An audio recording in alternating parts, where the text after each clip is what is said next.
ఈ రోజే డౌన్లోడ్ చేయండి. మీ ఫేవరెట్ షోస్ చూడండి. మీ వియ్యంకుల వాళ్ళు వస్తున్నారా? అతిథి మర్యాదలు చెయ్యాలి కదా. పద. నమస్కారం బావగారు. నమస్కారం. అమ్మమ్మా. ఖుషి, ఎలా ఉన్నావమ్మా? నాన్న, బావగారు రండి, కాళ్ళు కడుక్కోండి.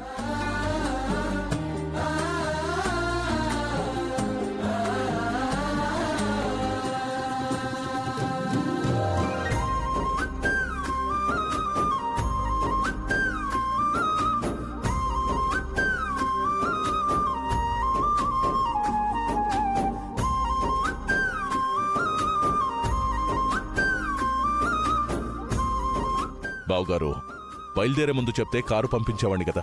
పర్వాలేదు బావగారు, మీరు మంచి మనసుతో మమ్మల్ని ఇక్కడికి ఆహ్వానించారు. మాకు అంతకంటే కావాల్సిందే ఉంటుంది.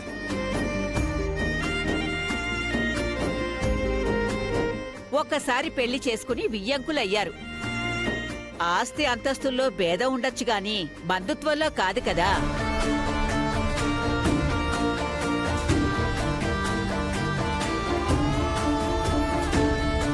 నేను అనుమానించినట్టు మళ్ళీ ఇప్పుడు ఏదో అవమానం జరిగేటట్టుగా అనిపిస్తోంది నాకు.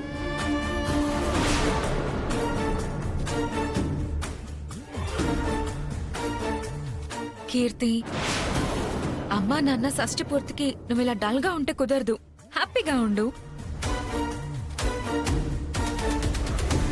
సరే సరే రండి, లోపలికి రండి. రండి రండి. వెళ్తూ మీ కూతుర్ని వెంట పెట్టుకుని వెళ్ళాలిగా. బావగారు, ఏదో మా స్తోమతకు తగ్గట్టుగా చిన్న కానుక. అయ్యో బావగారు, కానుకలనేవి ఇచ్చే మనసులో ఉండాలి కానీ ఖరీదులో కాదండి.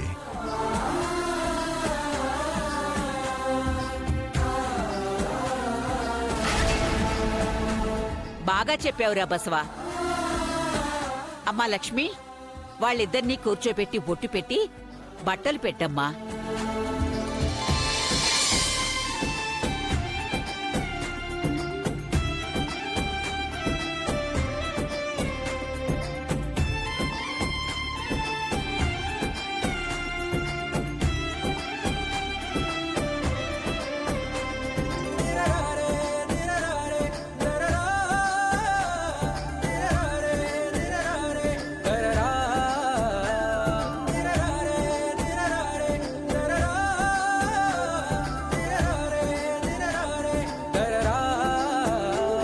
కేవలం ప్రెగ్నెంట్ అయినందుకే తులసిని మహారాణిలా చూస్తున్నారంటే రేపు నిజంగా బిడ్డ పుట్టేస్తే నన్ను దానికి దాసిని చేసేస్తారు. అలా జరగనివ్వను. కీర్తి ఎక్కడమ్మా? కనిపించట్లేదు. లోపలుందమ్మా. నీలిమా, వాళ్ళకి కాఫీలు తెచ్చివ్వు. సరే అత్తయ్య.